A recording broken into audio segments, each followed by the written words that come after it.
আসসালামু আলাইকুম।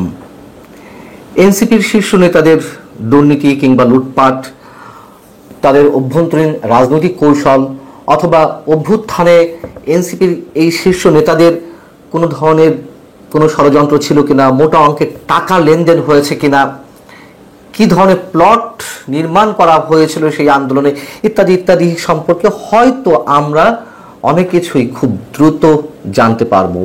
এবং যেহেতু এর মধ্যে আমরা জানতে পারছি এনসিপি এরই মধ্যে খুবই মারাত্মকভাবে উদ্বেগজনকভাবে বহুধা বিভক্ত হয়ে পড়েছে, সে বিষয়ে আমরা পরে আসছি।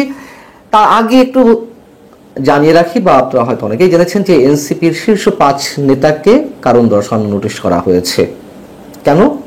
তারা অভ্যুত্থানের বর্ষপূর্তির দিনে কক্সবাজারে গিয়েছিলেন এবং যেটি গুঞ্জন আকারে ছড়িয়ে পড়েছে যে সাবেক মার্কিন রাষ্ট্রদূত পিটার ডি হাসের সঙ্গে তারা গোপন বৈঠক করেছে। এখন গোপন বৈঠক করে তো সেটি দলীয়গতভাবেই সিদ্ধান্ত নিয়ে করা হয়েছে, কিন্তু এই বিষয়টি তো তারা উড়িয়ে দিয়েছে গুজব আকারে। কিন্তু আমরা জানতে পারলাম যে পরবর্তীতে আবার এনসিপির দলীয় ফ্রম থেকে যারা কক্সবাজার গিয়েছিলেন তাদেরকে শোকজ করা হয়েছে।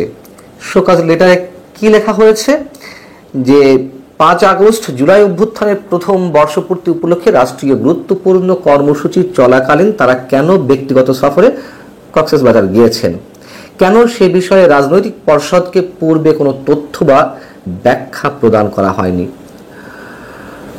শোকজ হওয়া নেতারা কারা? হাসনাত আবদুল্লাহ, সাজিস আলম, নাসরুদ্দিন পাটোয়ারি, তাসনিম জারা এবং যুগ্ম আহ্বায়ক খালেদ সাইফুল্লাহ। আচ্ছা বলুন, এই কারণ দর্শানো চিঠির কোনো প্রয়োজনীয়তা ছিল? মানে এইগুলো কি শুধুমাত্র লোক দেখানো নয়?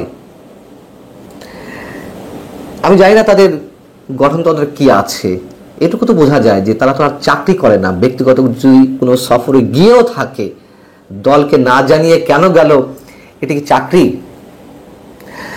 আচ্ছা, দ্বিতীয়ত হচ্ছে তারা দলকে না জানিয়ে কক্সবাজার গিয়েছে, এটি মনে করার কোনো কারণ কি থাকতে পারে?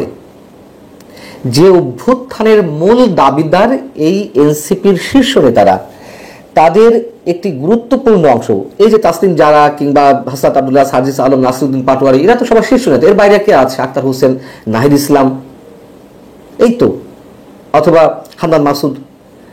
তো শীর্ষ নেতাদের একটা বড় অংশ দলীয় ফোরামকে না জানিয়ে কক্সবাজার চলে গেল, এটি হতে পারে? এটি হতে পারে না। কোনো গোপন বৈঠক থাক আর না থাক, এটি হতে পারে না। অন্তত এই গুরুত্বপূর্ণ দিনটিতে তারা এভাবে যেতে পারে না। আর আমাদের ধারণা অবশ্যই তারা গোপন কোনো বৈঠকে, সেটি পিটার ডি হাসের সঙ্গে হোক বা অন্য কোনো কারণে হোক, তারা খুব গোপনেই বিশেষ উদ্দেশ্যে কক্সবাজার গিয়েছিলেন। দলে যাওয়ার কথা না তো আসলে। এখন বিষয়টি হচ্ছে তারা যে কারণ দর্শানোর নোটিশ দিল, এটা হচ্ছে শাক দিয়ে মাছ ঢাকার মতন। এটি করে আরো মানুষের সামনে বিষয়টি প্রশ্নবোধক করে তুললো আরো খুব বেশি করে। ঠাকুর ঘরে কেড়ে আমি কলা খাই না, সেই অবস্থাও হতে পারে যে আগে থেকে নিজেদের সবকিছু মানে অনেকখানি রহস্যময় করে তুলছে। এখন পিটার ডি হাস যে কক্সবাজার ছিলেন সেটা নিয়েও বিতর্ক উঠেছে। তার সঠিক অবস্থান সম্পর্কে জানা যায়নি। কোনো কোনো মাধ্যম বলছে, জানা যাচ্ছে যে তিনি যুক্তরাষ্ট্রে আছেন, আবার কেউ কেউ বলছে না তিনি কক্সবাজার আছেন। যাই হোক, তবে আবারও বলি, বিশেষ উদ্দেশ্যেই তারা গিয়েছিলেন, এটি আমাদের দৃঢ় বিশ্বাস। এখন বিষয় হচ্ছে কি, যেটি বলছিলাম যে এনসিপির সব অন্দরমহলের খবরের সবকিছু হয়তো খুব শীঘ্রই একেবারে খোলস ছেড়ে বেরিয়ে আসবে। তার কারণ এনসিপির গুরুত্বপূর্ণ 2 নীতি নির্ধারক আসিফ মাহমুদ সজীব ভুঁইয়া এবং মাহফুজ আলম, তারা দুজনই সরকারের উপদেষ্টা পদে রয়েছেন। তারা সাম্প্রতিক সময়ে যে মুখোমুখি অবস্থান নিয়েছেন, তাতে করে আমরা অনেক কিছু জানতে পারছি। তথ্য সম্প্রচার বিষয়ক উপদেষ্টা মাহফুজ আলম গত 4 আগস্ট তার ফেসবুকে একটি পোস্ট দিয়েছেন যে 1-11 পদধ্বনি শোনা যাচ্ছে। পরবর্তীতে সেটি তিনি এডিট করেন, সমালোচনার মুখে সেটি আবার ডিলিটও করেন। সেটিকে কেন্দ্র করে আবার আসিফ মাহমুদ সজীব ভুঁইয়া, স্থানীয় সরকার বিষয়ক উপদেষ্টা, তার ফেসবুকে লিখলেন, আগে সরকারের ভয়ে জনগণ পোস্ট ডিলিট করত, এখন জনগণের ভয়ে সরকার পোস্ট ডিলিট করে, যেহেতু মাহফুজ আলম সরকারের একটি অংশ। আসিফ মাহমুদ সজীব ভুঁইয়ার পোস্টের নিচে ছোট করে লেখা ছিল যে সেলফ ক্রিটিক। নিশ্চয়ই এটি সেলফ ক্রিটিক নয়, এটি মাহফুজ আলমকে ক্রিটিক করে লেখা, এটি আমরা নিশ্চিত। মজার বিষয় হচ্ছে 5 আগস্ট অভ্যুত্থানের বর্ষপূর্তিতে সরকারের পক্ষ থেকে যে জাঁকজমক আয়োজন ছিল তার একটি অংশ ছিল ড্রোন শো। সেই ড্রোন শোতে আসিফ মাহমুদ সজীব ভুঁইয়ার এই পোস্টটি শো করা হয়। তার মানে দ্বন্দ্ব সংঘাত কোন পর্যায়ে গিয়ে পৌঁছেছে। মাহফুজ আলম এর আগেও অনেক অনেক পোস্ট ডিলিট করেছেন, এডিট করেছেন। যেমন গত 29শে জুলাই তিনি একটি পোস্ট দিয়েছিলেন সিডনিতে তার ভাইয়ের অ্যাকাউন্টে একটা মোটা অঙ্কের টাকা লেনদেন হয়েছে, সেটিকে কেন্দ্র করে তার বিরুদ্ধে দুর্নীতি অভিযোগ ওঠে। সেটি ব্যাখ্যা দিতে গিয়ে তিনি আবার লিখেছিলেন, আজকাল অনেকের লেজ কাটা যাচ্ছে বলে আমার বিরুদ্ধে লেগেছেন নতুন একটি দলের কয়েকজন মহারথী এতে জড়িত, সবই প্রকাশ পাবে। একটা সার্কেলে প্রায় সবাই দুর্নীতিগ্রস্ত এবং একজন কোনো টাকা ধরছেন না, এটা কার সহ্য হবে। সেটি এডিট করে পরবর্তীতে আবার লিখলেন, যখন এনসিপি নেতারা তাকে তীর্যক আক্রমণ করতে লাগলেন যে একটি দলের বা একটি সার্কেলের সবাই দুর্নীতিগ্রস্ত, বোঝা যাচ্ছে কোন দলকে তিনি ইঙ্গিত করতে চাচ্ছেন। স্পষ্টভাবে এনসিপি নেতাদেরকে তিনি ইঙ্গিত করছেন। তো সমালোচনার মুখে তিনি সেটি এডিট করে লিখলেন, আজকাল অনেকের লেজ কাটা যাচ্ছে বলে আমার বিরুদ্ধে লেগেছেন বিভিন্ন দলের কয়েকজন মহারথী এতে জড়িত, সব ষড়যন্ত্র প্রকাশ পাবে। দ্বন্দ্ব সংঘাত একেবারে প্রকাশ্যে আসছে আমাদের সামনে। মাহফুজ আলম যদিও পোস্ট দিয়ে তিনি অসংখ্যবার তা ডিলিট করেছেন, তার এক্সাম্পলও আছে, এটাও সত্য কথা। তিনি ভারতের মানচিত্রের বিরুদ্ধে একটা পোস্ট দিলেন, বাংলাদেশের মানচিত্র বড় করে সেটি ডিলিট করলেন। কয়েকদিন আগে কথিত তৌহিদি জনতার উদ্দেশ্যে তিনি একটি পোস্ট দিলেন, মব ভায়োলেন্সের বিরুদ্ধে পোস্ট দিয়েছেন, এগুলো আবার এডিট করেছেন, কোনোটি সংশোধন করেছেন। এবং এরও আগে আমরা জানি যে এনসিপি যখন গঠন হবে, ফরমালি আত্মপ্রকাশ করবে, কে আহ্বায়ক হবেন এটি নিয়ে নিজেদের মধ্যে দ্বন্দ্ব শুরু হয়েছিল। কোনো এক ছাত্র উপদেষ্টার বাসায় কেউ কেউ মাহফুজ আলমের নাম প্রস্তাব করেছিলেন, আবার বড় একটি অংশ চাইছিল নাহিদ ইসলামকে। তো নাহিদ ইসলামই শেষমেশ আহ্বায়ক হলেন। দলের মধ্যে গ্রুপিং লবিং থাকতেই পারে বুর্জুয়া রাজনীতিতে, তারাও তো আর বুর্জুয়া রাজনীতির বাইরের কিছু নয়, বরং তারা পেটে বুর্জুয়া, আমরা এটা বলতে পারি যে বুর্জুয়ার চেয়ে ভয়ঙ্কর কিছু, ধরে নিলাম যেগুলো থাকতে পারে। কিন্তু আত্মপ্রকাশ আগে থেকেই, বিকশিত হওয়ার আগে থেকেই যে ধরনের গুরুতর সব অভিযোগ তাদের বিরুদ্ধে উঠছে, একে অন্যের বিরুদ্ধে অভিযোগগুলো করছেন, এই দলের ভবিষ্যৎ নিয়ে আমরা নিশ্চিতভাবে শঙ্কিত। এবং আমরা হিন্দি মুভিতে দেখি না, গ্যাংস্টাররা নিজেদের মধ্যে ভাগাভাগি করতে গিয়ে একে অন্যকে ফায়ার করছে, নিজেরাই শেষ করে দিচ্ছে নিজেদেরকে। আমরা ভাবতে চাই না এমনটা এনসিপির ক্ষেত্রে, কিন্তু বাস্তবতাগুলো আমাদের সামনে সেভাবে উঠে আসছে। এই এনসিপির নেতাদেরকে তো আমরা সমর্থন দিয়েছিলাম, দেশের বড় একটি অংশ সমর্থন দিয়েছিল, কিন্তু তারাই তাদের ব্যক্তিগত কেরিয়ার হোক, পেশাগত জীবনের কোনো ভালো কিছু থাকলে থাকতেও পারতো সেটি হোক, অথবা রাজনৈতিক ভবিষ্যৎ হোক, সবই তারা নিজেরাই শেষ করছে, এটুকু স্পষ্ট করে বলতে পারি। প্রিয় দর্শক, সাজ্জাদ কাদিরের প্রীতি নিন, শুভেচ্ছা নিন। এই মুহূর্তে আপনাদের সামনে কথা বলতে এসেছি আবারও বিদেশ নিয়ে, ভারত নিয়ে। প্রসঙ্গটা হচ্ছে যে প্রতিদিন নিয়ম করে ভারতকে হুমকি দিচ্ছেন ট্রাম্প। ভারত কি ট্রাম্পের হুমকিতে ভয় পেয়ে যাবে? আপনারা জানেন যে সাম্প্রতিক সময়ে মার্কিন যুক্তরাষ্ট্র সারা পৃথিবীর সাথে শুল্ক যুদ্ধ শুরু করেছে। সেই শুল্ক যুদ্ধের অংশ হিসেবে ভারতের সাথেও শুল্ক যুদ্ধ চলছে এবং প্রতিযোগিতামূলক যুদ্ধে ভারতকে এক প্রকার নিশানায় নিয়েছে। গত 30 জুলাই বুধবার ডোনাল্ড ট্রাম্প ভারতের উপর 25% শুল্ক আরোপ করেছে। এই শুল্ক আরোপ করার পরেও আজও পর্যন্ত, এখনো পর্যন্ত ভারতের সাথে চূড়ান্ত বাণিজ্য চুক্তি হয়নি। এই হয়নি তখন গত 30 জুলাই বুধবারের পর থেকে প্রতিদিন ট্রাম্প ভারতকে নানাভাবে হুমকি দিয়ে যাচ্ছে, ধমক দিয়ে যাচ্ছে। কখনো তার নিজস্ব সোশ্যাল মিডিয়া ট্রুথ সোশ্যালে, কখনো সংবাদ মাধ্যমকে এই ধারাবাহিকতায় গতকাল মঙ্গলবার বাংলাদেশ সময় সন্ধেবেলায়ও একটা মার্কিন গণমাধ্যমে তিনি ভারতকে আবারও হুমকি দিয়েছেন। রাশিয়া থেকে তেল কেনা বন্ধ করেনি ভারত। নয়াদিল্লির এমন সিদ্ধান্তে খুশি নন মার্কিন প্রেসিডেন্ট ডোনাল্ড ট্রাম্প। বারবার বলা সত্ত্বেও চিত্র না পাল্টানোয় আবারও একবার হুমকি দিলেন এবং এবার বললেন যে ভারতের উপর উল্লেখযোগ্য শুল্ক বৃদ্ধি করা হবে এবং সেটি আগামী 24 ঘন্টার মধ্যেই এই সিদ্ধান্তটা তিনি নেবেন। ভারত এবং আমেরিকার মধ্যে যে বাণিজ্য চুক্তিটা হবে, সম্ভাব্য চুক্তিটা হবে, সেই চুক্তিটা এই মুহূর্তে দর কষাকষি পর্যায়ে আছে। তবে ভারতের সঙ্গে এই চুক্তি নিয়ে বারবার নিজের ইচ্ছার কথা প্রকাশ করছেন ট্রাম্প।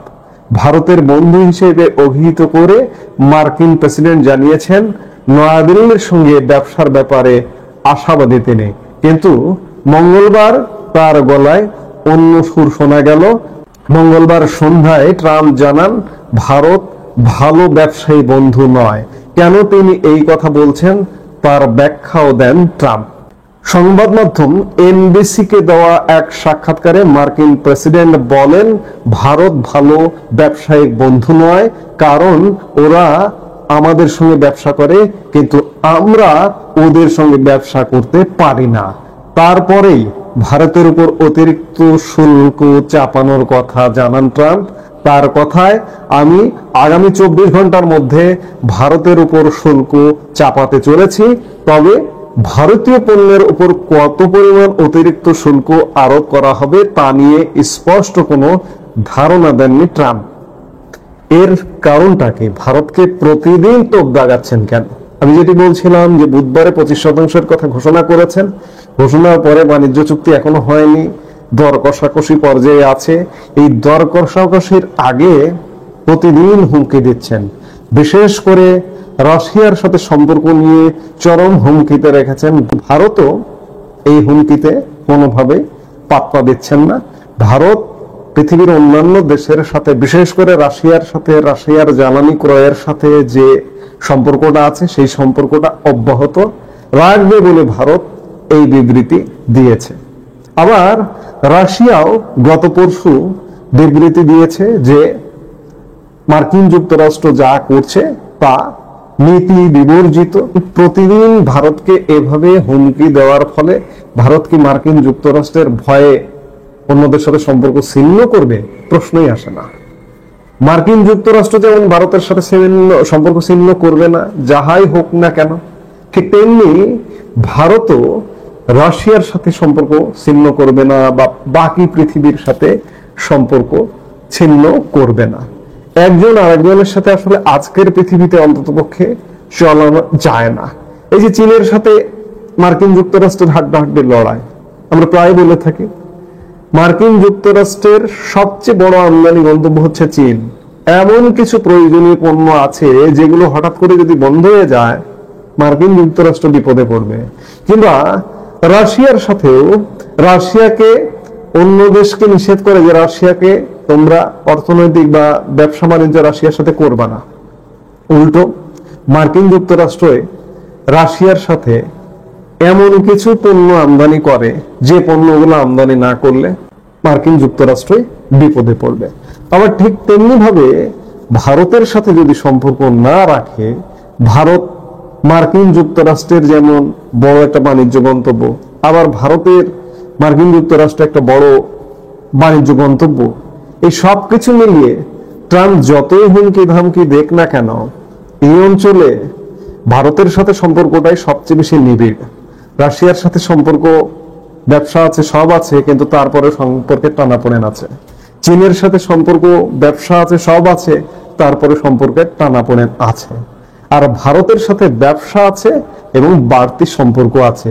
এই সম্পর্কটা অব্যাহত থাকবে যতই হুমকি ধামকি দেখ।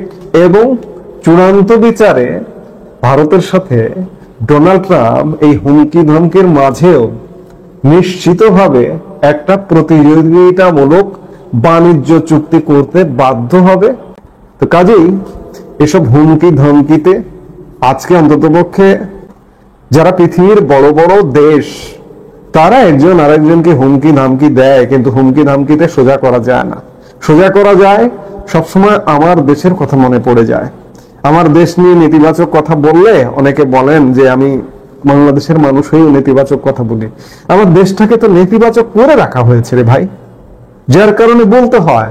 আজকে কোন সরকার, এমন একটি সরকার আছে যে সরকারকে একটা হুমকি ধমকি দিলে একদম সোজা হয়ে দেশের স্বার্থ বিকিয়ে দিতেও একবার চিন্তা করে না। কিন্তু দেখুন এই যে সব দেশ, ভারত, রাশিয়া, চীন কিংবা অনেক ছোট ছোট দেশ, ভিয়েতনাম কি ভিয়েতনাম মার্কিন যুক্তরাষ্ট্রের কাছে শুল্ক সুবিধা পেয়েছে, 20% শুল্ক সুবিধা পেয়েছে। ভিয়েতনাম কি তার স্বার্থ বিকিয়ে দিয়ে এসছে? শ্রীলঙ্কা শুল্ক সুবিধা পেয়েছে, ভালো, মোটামুটি বলা যায় যে ভারতের থেকে কম। শ্রীলঙ্কা কি তাদের স্বার্থ বিকিয়ে দিয়ে এসছে? কম্বোডিয়া, তারা কি স্বার্থ বিকিয়ে দিয়ে এসেছে? কিংবা আফগানিস্তান 15% শুল্ক সুবিধা পেয়েছে। আফগানিস্তান কি কোনো স্বার্থ বিকিয়ে দিয়ে চলে এসছে? কিন্তু বাংলাদেশ কি কি স্বার্থ বিকিয়ে দিয়েছে ইতিমধ্যে আর নতুন করে আলাপ করতে চায় না। ইতিমধ্যে অনেক আলাপ হয়েছে, গম ক্রয়, বোয়িং বিমান ক্রয় এবং আরো নেপথ্যে নানা রকম ঘটনা আছে, যেগুলো একটা বিষয় উঠে এসছে সামনে, যে নন ডিসক্লোজার চুক্তি, গোপন চুক্তি, মার্কিন যুক্তরাষ্ট্রের সাথে গোপন চুক্তিতে আপোষ করে এসছে। বারবার ভারতের তুলনা দেই, এই জন্যই ভারত অদম্য, ভারত শক্তিশালী। এই জন্যই আমরা ভারতের কাছে অনেক কিছু শিখতে পারি, কিন্তু আমরা শিখি না, আমরা শিখবো না। এই জন্যই আমরা অনিশ্চয়তার দোলাচলে শুধু দুলতেই থাকি। যেটি বলছিলাম, যেটি দিয়ে আলাপ শুরু করেছিলাম, যে ডোনাল্ড ট্রাম্প প্রতিনিয়ত হুমকি দিচ্ছে ভারতকে, কিন্তু ভারত কি এই হুমকিতে ভয় পেয়ে যাবে? না, ভয় পাবে না। ভারত যেভাবে চলছে সেভাবেই চলবে।